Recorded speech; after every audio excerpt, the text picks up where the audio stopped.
Mic check, 1, 2. Mic check.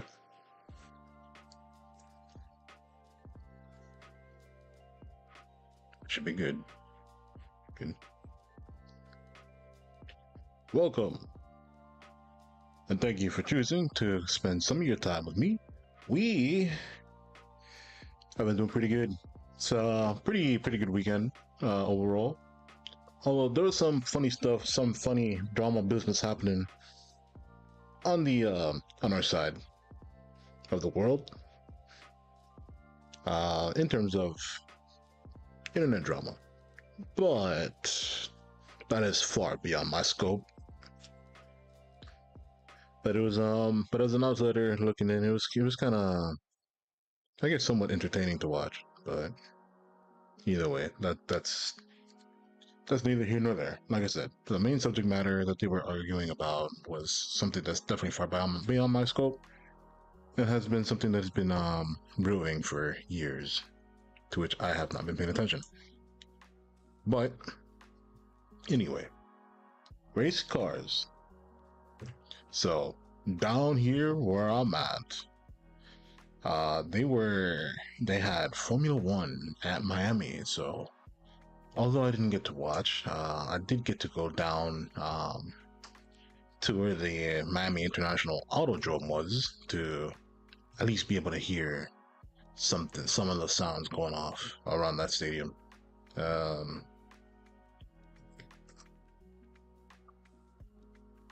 It was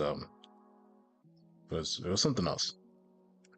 So we are probably gonna go catch up on some highlights because we'll also have some other race car stuff that happened too. NASCAR, IMSA.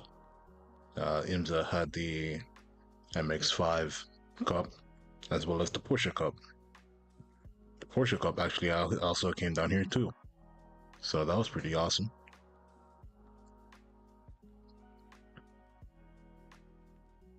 We'll probably go watch those videos soon. There are some things that I also want to read. Imagine not reading. Let's see. This involves a weird happening with I don't know why my chat isn't displaying properly on my side. I guess I'll have to look into that at some other point. Let's see here. I guess we can pull up our avatar though. There's nothing wrong with that. So consider stream started. So let's see.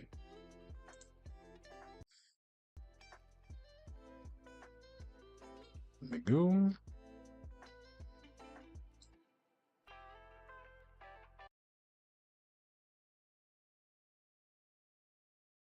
So let's change the little mood a little bit.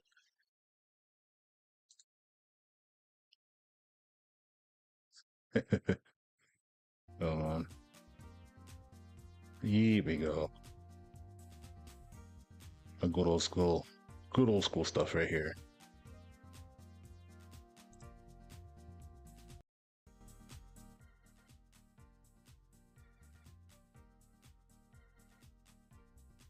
Okay, so let's see. There were some articles that came up on CarScoop that I found a bit interesting as a headline. So I would like to read what's going on with that. Let's see here.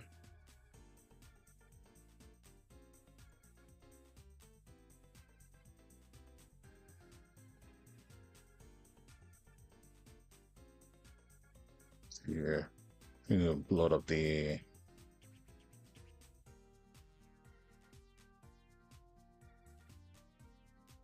Here we go. There you can see.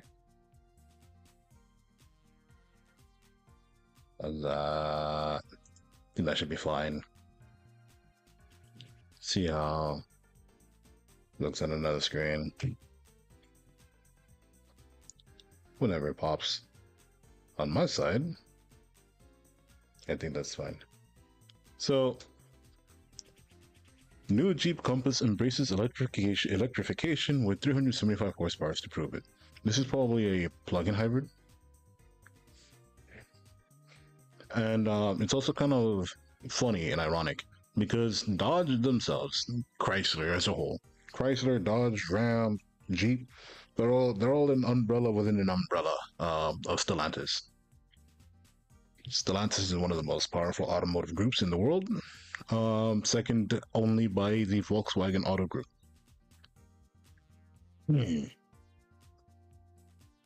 Let's see. Here we go.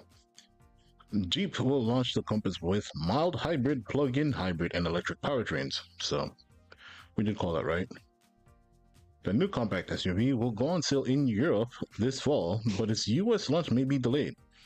The fully electric all-wheel drive version delivers up to 375 horsepower and a range of 650 kilometers or 404 miles.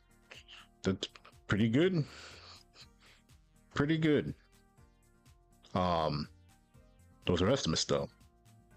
And judging by how big and who knows how heavy that thing's going to be, probably like another solid 5,000 to 6,000 pounds.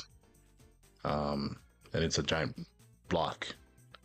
That range might actually not exist in the real world. But the new compact SUV will go on sale Europe this fall. The delay might be due to the tariffs because Dodge is already suffering as it is. The Chrysler umbrella, they are already suffering as it is. They manufacture their parts outside of America. My Challenger is a Canadian product, basically. So I highly doubt that's going to be. Not that I doubt it. I'm pretty certain the delay might be because of a tariff. Let's see. Let's read on. Stellantis has officially pulled the curtain back on the 2026 Compass in Europe. We've updated our article with all new details and photos. Cool. Jeep is setting its sights on a bigger and broader market with the next generation Compass, a compact model that's poised to become the brand's most globally available vehicle yet. The redesigned Compass boasts more rugged, modern look and has grown in nearly every dimension. That's a problem. It now sits on the new Stellantis platform and offers a variety of electrified powertrains, from mild hybrid and plug-in hybrid to fully electric versions. Whew.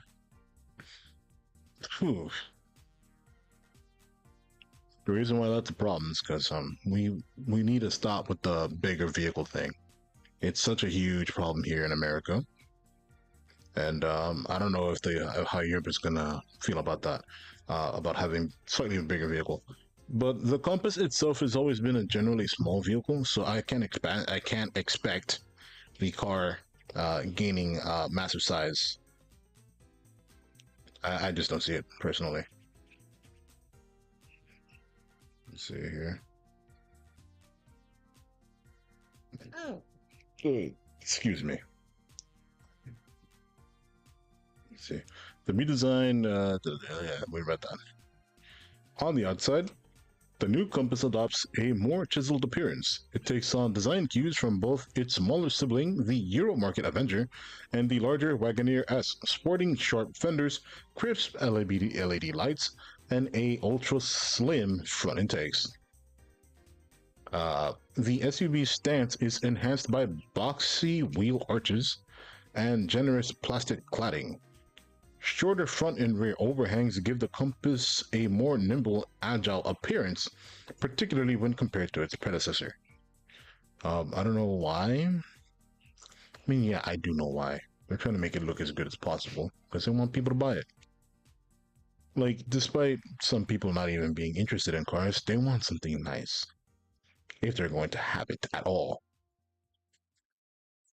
Additionally, the Compass benefits from improved drag coefficient thanks to aerodynamic tweaks like active grille shutters. Oh boy, I've seen these.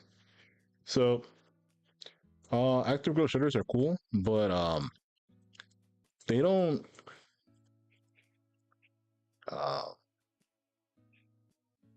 See, we can Google this real quick so you can see what it looks like. images.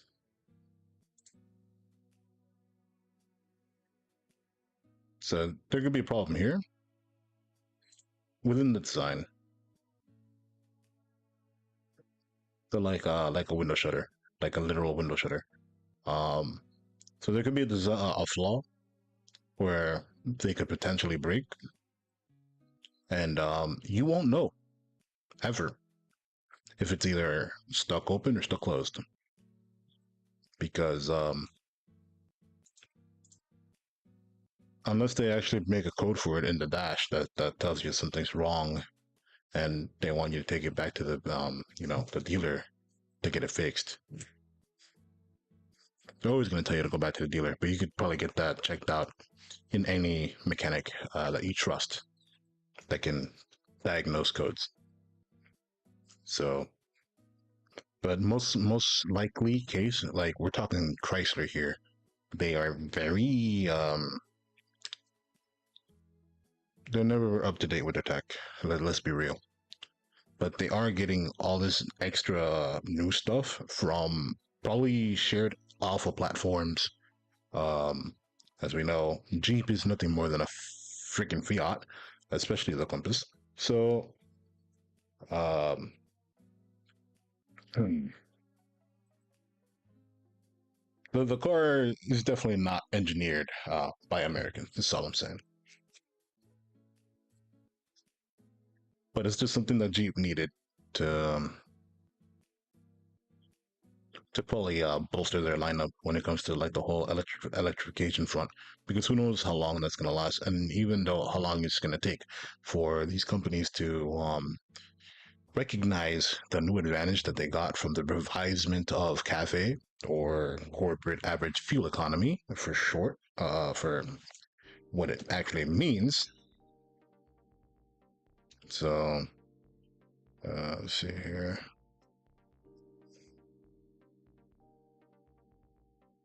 I'm just making sure I see nothing here because for some reason my chat won't. I don't have anybody here. I'm probably just by myself, but whatever. So the Compass, the original Compass was a Fiat import for the most part, and if not, it was definitely borrowing Fiat technology as a whole. There was a whole reason why there's a whole meme that Dodge was just, it's a fucking Fiat. You weren't buying a Dodge because some of the imports, especially on the Jeep side, it was a Fiat, Fiat parts bin, or it was an import. Just like how Dodge now has, what the hell? Dodge now has what was it? The Hornet? The Hornet is an Alfa Romeo. It's not a Dodge car. It's Alfa Romeo, so it's Italian. Uh, which could be a good thing or bad thing depending on who you are. The the Hornet, it looks nice. It has niceties inside, but it also comes with this shared uh you know problems with dealing it with an alpha, and that might be more than what some people are hoping to share when it comes to taking on costs, especially outside of the warranty period. Right now, none of the Hornets should be out of the warranty period, as far as I know. You know, but either way, point being, that most of the stuff that Dodge sells isn't exactly their own anyway. The main thing that they had that they sold under their own belt and engineering was the Challengers and Chargers and the Rams.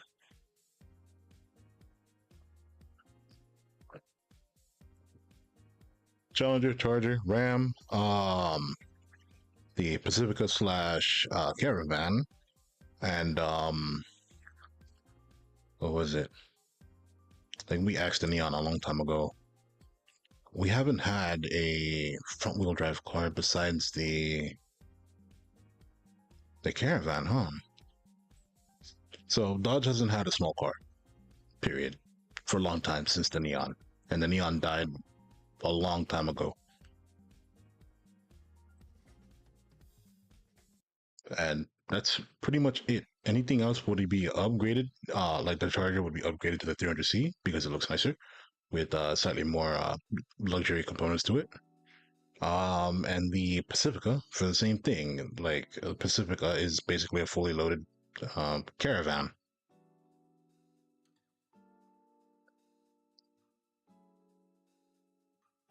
But either way, see where we were. So we were derailed. So the point that I think I was trying to go for is that like this whole thing of reducing its in drag coefficient because of active rail shutters, I don't think that's reliable. There's probably going to be a huge chance that those probably will break, and if they break closed, well, good luck. So, and because Jeep is all about nature-inspired vibe, the new Compass comes in 6 colors that sound like they were plucked straight from the travel brochure. We've got Hawaii Green, Pacific Blue, Antarctica White, Amazonia Brown, and Yosemite Gray, and Volcano Black. On the bright side, there's at least they have more than just fucking white, gray, and black. But no yellow, surprising no red either. But yeah. So I guess these are like common, like. Ugh. This sounds so fucking lame. Yeah, because Jeep is inspired to be, nature inspired for outdoorsy people. And the only thing that you showed me that's like outdoorsy about this car is the colors, the color names. Look at this shit. Nothing about this says outdoorsy, if you ask me. But either way, the Compass doesn't need to be that. This is for wannabe outdoorsy people who never go outside anyway. They just probably go to the yoga or go to the park, and that's it. That's as far as it goes. They're not gonna go to actual mountain ranges or camping sites or swamps, etc. The Compass is for the wannabes. That's it. So, if you want the real outdoor car, the outdoor utility vehicle, you get yourself a fucking Wrangler. Inside, Jeep has made a noticeable leap in both design and technology. The cockpit features a 10-inch display for the instrument cluster paired with a large 16-inch infotainment screen. These are neatly arranged from rows of buttons and a rotary knob. The center console and dashboard are accented with aluminum-style finishes, and there are plenty of storage spaces for your gear. This is terrible. Uh, like I appreciate the placement because it could have been worse. It could have been what like Mazda and I think Honda was doing, where they just slapped the fucking screen on top of the dashboard, effectively reducing what you can actually see on the driver's side, which can be potentially dangerous, especially when we're talking about Dodge cars that are notoriously big. And this car did get bigger than its previous iteration. Um, so it's not like a compact car like the older Civics or Mazdas, like what um, they had like a Yaris version, like the A2, I think that's what they called it. I think I'm not sure. I don't remember. But this looks relatively small enough and out of the way, so I don't think I can harp on this one too much. The steering wheel, it's a bit funky though. We got your nice little sporty seats that probably only do probably stuffed it with some electronics and motors and all those other extra stuff. Make the shit extremely heavy. This thing probably gained like a solid 1,200 pounds in base form with all this extra stuff. The Compass used to be pretty light in its beginning stages. So I don't know how much it's been feature creeped up to this point. All right, so powertrains and platform. One of the key features of the new Jeep Compass is the Stellantis medium architecture. Medium. Shared with other Stellantis products like the Peugeot 3008 to 5008 and the Opel Grandland and the Citroën C5 Aircross. I don't know how to pronounce this word, but I hope that I am pronouncing it correctly. The Compass is now larger, wider, and with a longer wheelbase. It measures 4,550 millimeters. That's yeah. They did say that it got bigger. So 179.1 inches in length, 1,928 millimeters, or 75.9 inches, and width, which is 85 millimeters. And it has 160 millimeters, 6 plus 2, 6.2 inches.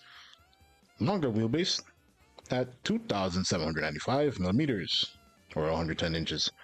This results in 55 millimeters, 2.2 inches more legroom.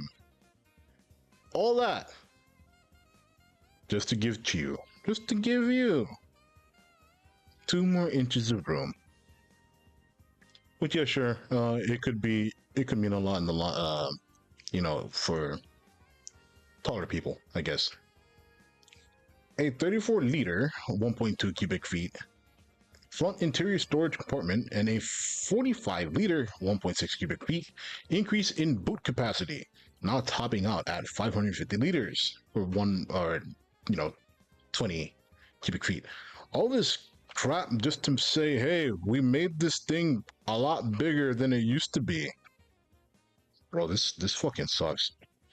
And mind you, it doesn't even mean that it's ergonomically sound. We're using fucking liquid capacity here. Cubic feet, liters. The stuff that you're going to be putting in the car is not liquid, at least not all of it liquid. They're going to be containers that could be filled with liquid, but the containers themselves are not going to be molded to every single nook and cranny of the car. That's something that people don't think about. The real news here, though, is the expanded engine range. The Compass will offer a variety of electrified powertrains, including an e-hybrid plug-in, and fully electric models. For markets outside of Europe, non-electrified gasoline powertrains could still make an appearance. But for now, the emphasis on electric, both front and all-wheel drive variants will be available.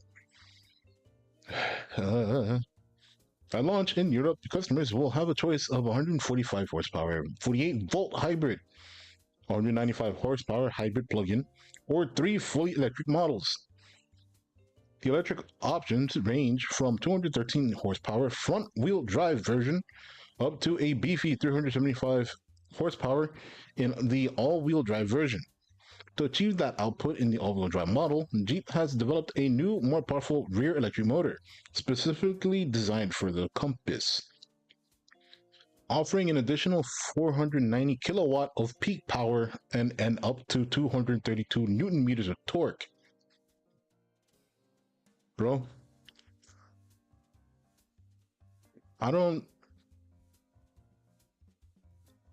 so I get it. People like power.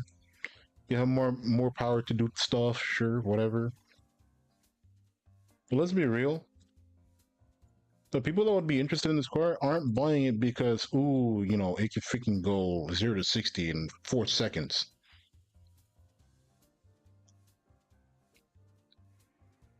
We ain't even talking about that.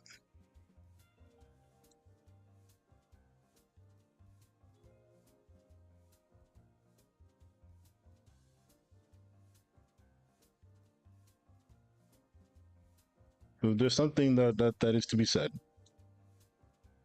Power doesn't mean everything. Tesla has proved it. No one gives a shit about how much power a car has. So, charging and range. This is going to be like the most probably the more funniest part of the section over here. Charging. When it comes to charging, the Compass is equipped with a 160 kilowatt DC fast charging solution, allowing it to go from 20% to 80% in just 30 minutes. It also features an onboard charger that supports up to 22 kilowatts. As for range, the fully electric model can travel up to an impressive 650 kilometers or 404 miles on the WLTP cycle. I have no what the fuck is this mean? Hold on, WLTP. Worldwide Harmonized Light Vehicles. What? Is a global standard for measuring the emissions and fuel consumption of light-duty vehicles, including cars, vans, and semi-trucks. A global standard, huh? Fuck globalization. Let's see here.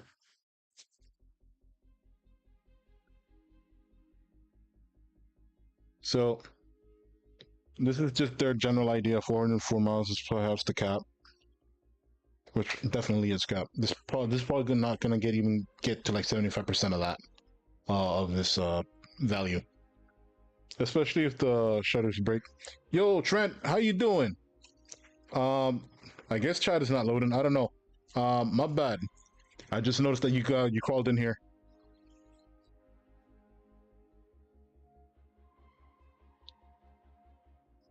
So in front-wheel drive form, the new Compass offers a ground clearance up to 200 millimeters with 20% approach angle, 50% breakover angle, and a 26% departure angle. Jeep promises that it is more capable of handling tough terrain, and it also boasts a water fording depth of up to 470 millimeters. Jeep is playing a dangerous game here. All versions come standard with the select terrain, delivering a 360-degree protection similar to the Avenger.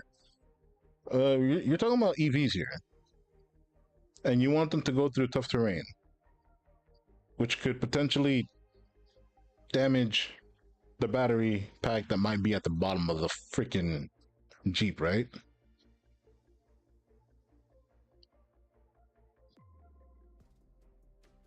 Let's see here. Yeah, hold on. Let me see here. Let me see if it's not loading properly. Come on, boy. Come on, boy.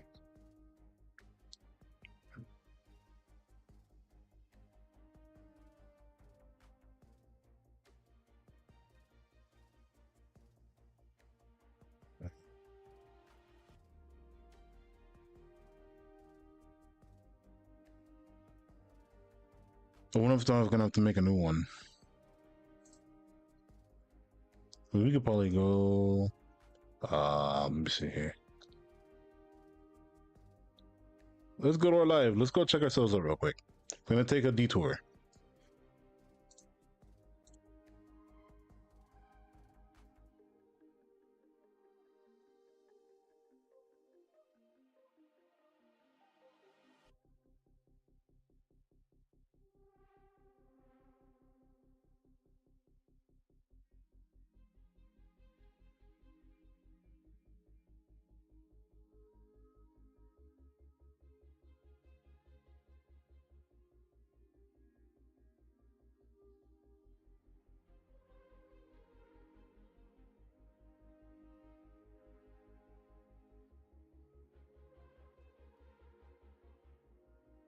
Yeah, my chat's not loading. What the fuck? Bro, why does it always do this? Well, freaking Streamlabs. Not Streamlabs.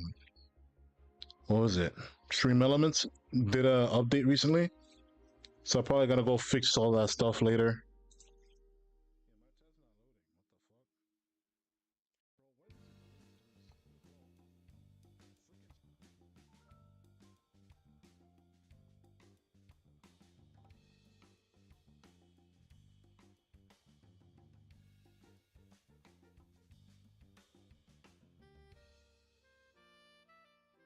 See, where the hell are we?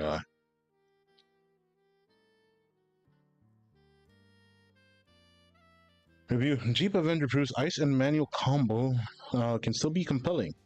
The all-wheel drive versions are even more capable. Thanks to an enhanced design that boasts the approach angle to 27 degrees, the breakover angle to 16 degrees, and the departure angle to 31 degrees, the ground clearance and water fording ability are also improved. Hill descent control comes standard on all-wheel drive models. First edition, and yeah, I don't give a shit about that. It's done. We're done on that one. So it mentions nothing of why this car may be excluded from U.S. market until maybe next year, till 2027 model year. So, but I already gave my hypothesis on that one. Let's see. So this thing, I hope it's successful. I guess the only thing I can go like and hope for it, like it'll be a waste if like a bunch of metal just they're unused and unsold. Don't want these things to fail. That'd be a real waste of materials. That's so. While that is coming into so-called fruition, Volvo's EV crash hits harder than expected as buyers walk away from batteries. Struggling with Trump's tariffs, Volvo did manage to hold the interest of the plug-in hybrid EV buyers in April. Let's see here. Volvo had a bad start to 2025, with sales dropping 7% January through April. That's a pretty bad quarter one. EV sales were hit hardest, falling an alarming 32% in April. Volvo recently abandoned a commitment to go EV only by... That's brutal right here. That's huge.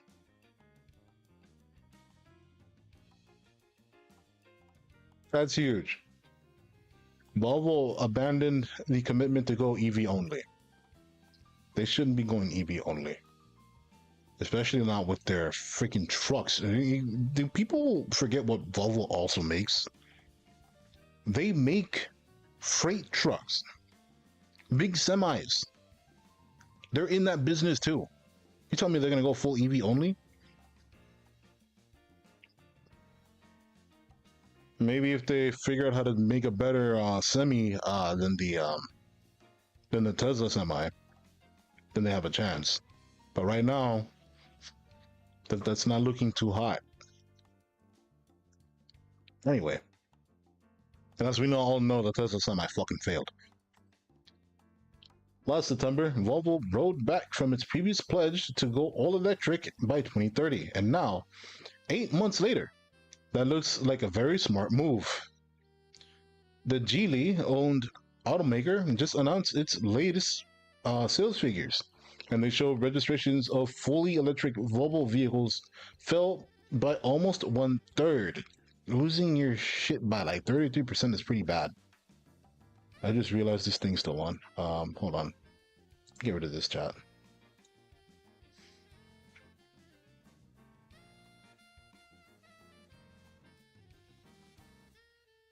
Volvo's EV sales fell by 32% in April, so it fell by slightly more than 1/3. In April versus the same period last year, the company sold 17,090 EVs in April 2024, compared to the 11,697 EVs sold in the month just gone. Plug-in hybrid electric vehicle sales actually grew fractionally by 2%. To 14,688, but mild hybrid EVs, mild hybrid electric vehicles, and internal combustion engine registrations also dropped 5% to 34,315. That means Volvo's combined electric sales were down 16%. The total sales for all power types for April stood 65,000, or 11% lower than they were at the corresponding period last year. The April's terrible performance really dragged down the overall quarter one EV sales. Are we done yet? What do you mean?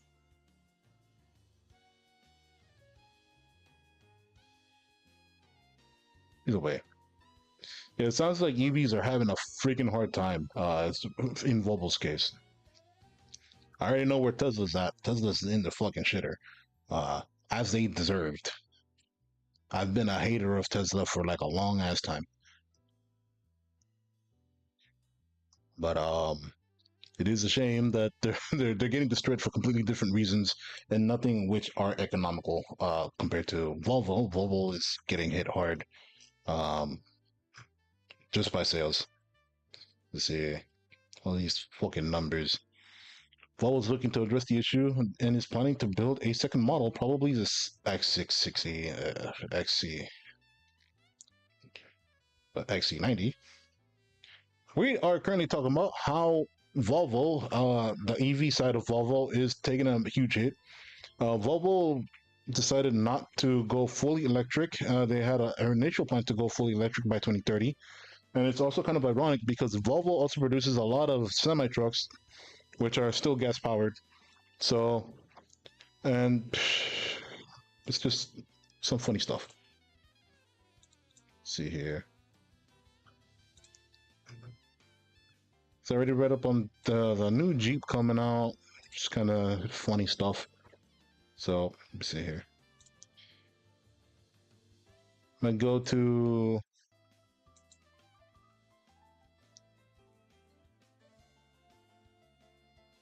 can my YouTube not be a turd? I'm probably having too much processing right now. Let's stop this. And stop the music. Just so my PC can catch a break. I don't want to. No, I don't want to do that one. Where's your Subway Surfer gameplay, Steve? Subway Surfer.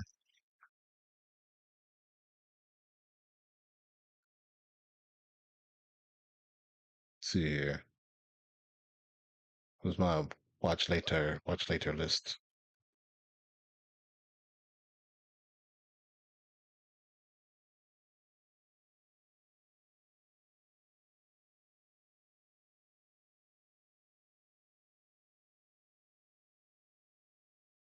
I want to look at what's going on with some cars.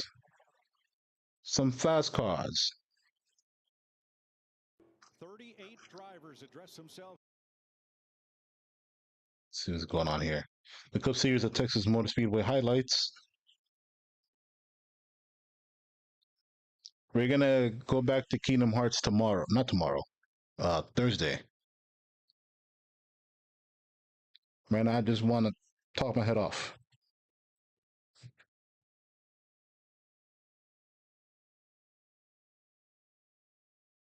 But it also seems I have to go figure out what's going on with my stream elements because but my buddy Trent over here came in earlier and he noted that my chat box wasn't responding. To the starting line, and the Worth 400 is underway.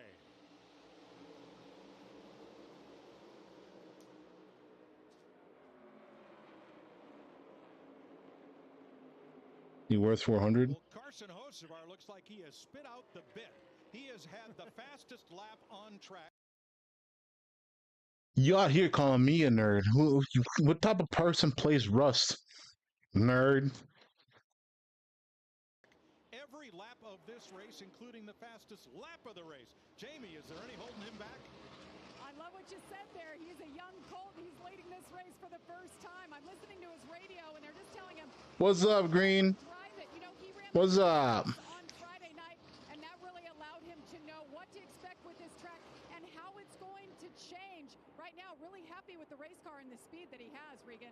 Now, Logano's march to the front, though, has stalled. The last time we saw him, he was right behind Noah Gragson, right behind Daniel Suarez, and that's the way they run right now. And besides, later, I'm probably going to play some Bleach. I'm not even probably play Gran Turismo. I'll probably save Gran Turismo for Saturday. But later today, I feel like playing some scrapping on some. Today, we're going to play some fighting games for sure. Yeah, and as you see those cars get side by side, now we see Chris Buescher up the racetrack right here in turns 1 and 2. We got one going around. Just straight ice cold, baby. Snow in turn 2, and it is Gragson. The hell, number 4. Flag of the day at lap 21. The hell happened to him? One going around. by side. Jesus Now we see Christ. Chris Buescher up the racetrack right here. That's what in happens. Turns 1 and 2. We got one going around. Spinner in turn 2, and it is Gregson.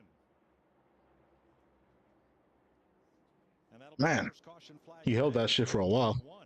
Austin Looks like he just blew a tire at least. Park Automotive restart zone Just a tire, and that's it. Josh Berry. 2 Fords on the front row as we go back to green. Really late start there in that restart zone. That's not the normal, but Austin definitely mixed it up right there, taking off late. But here is Denny Hamlin. Because of the mix-up in the code words and him not pitting with the rest of the leaders the first time pit road was open, Hamlin restarted 36th, and he's picked up only 4 positions since we restarted. Bro, what the hell? Let's go. Just give me one call. Cowboys. 5 green here. You can't call a team that's the same name as another. Never mind. We got to commit now. I mean, if you want to do that, that's fine. I'm with you. I think it's more favorable to come now. All right. That's why you're a crew chief. I am the driver. I will come to you. Denny Hamlin in trouble. Yeah, that's rough. Reddick looking for the lead on Austin Cindric with 7 to go in stage 1. Yeah, 45 was super close to that wall there. Damn. He knew how important it was to not let Josh Berry get to his right rear. Now he's going to get to the right rear of that 2 car. I think Hamlin Exactly. Cargo vroom. what happened to that car. It's the best part. Hamlin has lost power coasting around the racetrack. Oh, No! What the fuck? Right there. Lock it down. And that is the second caution of the day. This one for Denny Hamlin. Damn. Going up in flames. That's pretty bad. as you see the stage come to the end, and Austin Cindric's going to. So I'm glad you're stopping by, though. I appreciate you. Well, currently our day is going pretty well. We almost burned down the house. That was funny. So my sister, my lovely sister, decided to make some pizza. Turned out really good, by the way. So it wasn't that. That wasn't the bad part. We forgot that there was extra stuff that was inside the stove, so we turned up the oven to 500 degrees Fahrenheit, which is probably like what, maybe. Hold on. I'm trying to do some conversion math in my head. Because 100 degrees Celsius is 212 degrees Fahrenheit. So you do a little over 200 degrees Celsius, I guess. But either way, the point is, we had a lot of pots and pans that were still inside the oven for no reason. Some of the handles were plastic, So not a good. Got pretty close. We noticed it just in time before any damage was done, but still, that could have been pretty bad. Yes, pretty ironic. The perfect time I chose to talk about the house going down on fire. But either way, pizza was good. It was great. Great experience. 10/10. Would burn my house down again. Races or stages are going to work out, and that one worked out good for him.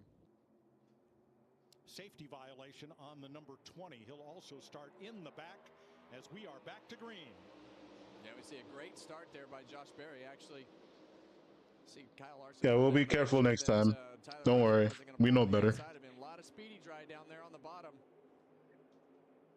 Bradway up high again. Didn't work out this time for gaining spots. And by the way, Berry, the graphic was incorrect. He did take 4 tires on that pit stop. Larson to the bottom. Second place. Whoa, Briscoe, hold on to it. The number 19 is holding on. Ooh. 19 probably would have had it, but he didn't see the previous car coming in. If he didn't touch the bumper of the other car, he probably would have saved it. But he overcorrected after he already hit the other Camry. Yeah.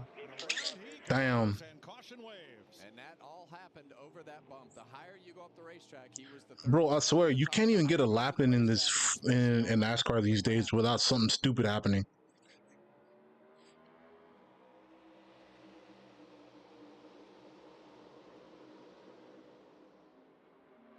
And people wonder why like NASCAR viewership is dropping. He's there. Chase Elliott, like Jamie said, they've been very consistent in doing the things week in and week out. Yes. Top 5, top 10s, grinding away. Well, my Discord account.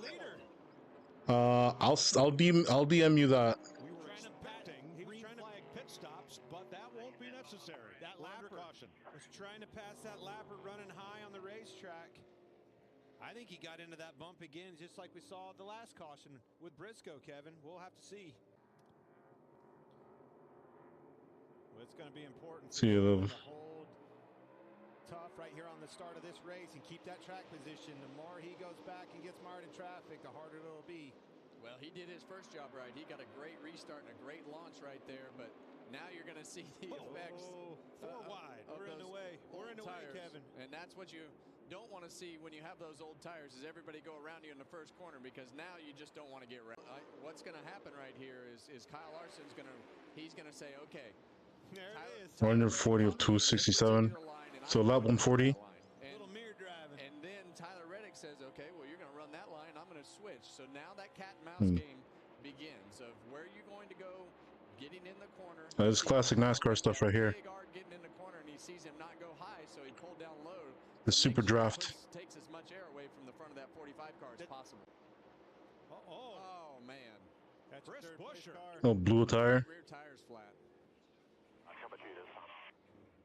Caution is not out yet. No, Still green. He's going to get it down on the apron and kind of out of harm's way here. If there is a caution, it would be for debris, but he's got to go half a lap now to get to pit road. Yeah, that's rough. That thing comes apart. He's hoping that tire comes apart and the carcass goes up on the racetrack. He wants that tire to come apart to get that caution. He was in third when that happened. Yep, there it is. There it is. It is on a track. He gets the caution. Caution. Throw that caution. They're going to have to. They got to throw it. Better see it. Not yet. Still not. There it is. Caution. And this will carry us to the end of stage 2. He gets a freebie. Kyle Larson has won a stage in each of the last 4 races at Texas Motor Speedway. He doesn't get to get he's not down laps. William Byron is your racer. He got lucky. Listen to his radio. Yeah, the steering wheel's a little to the left here. It's screwed. Splitter's so screwed up. We probably need a pit. Yeah, I don't know. You just tell me what to do. Yeah, we can try it. It's the splitter's messed up. It's my fault. Oh no, don't tell me. Please don't hit. Please don't hit. God damn it. There, and you look at that splitter damage and the fender damage, that'll pretty much probably end William Byron's day as far as the way that the car is performing. All right, Michael McDowell pitting outside. Start in the back. And Todd Gilliland, who did not pit on that last caution, it worked out fine for him. Oh shit. After pit stops, a gain of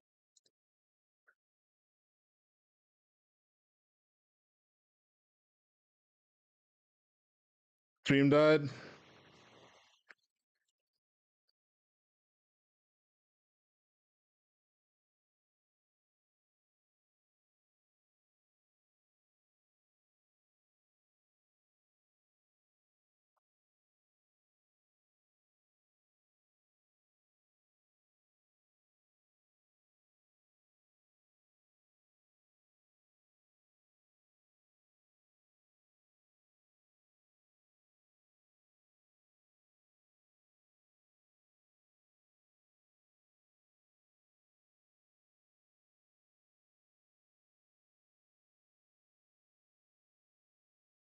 Let's see. What?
See.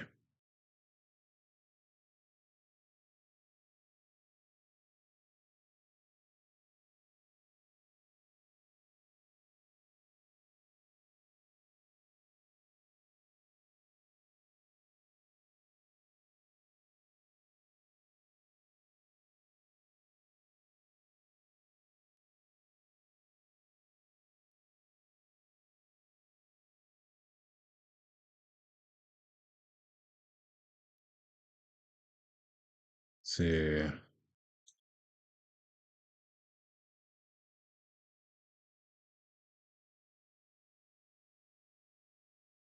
You see here.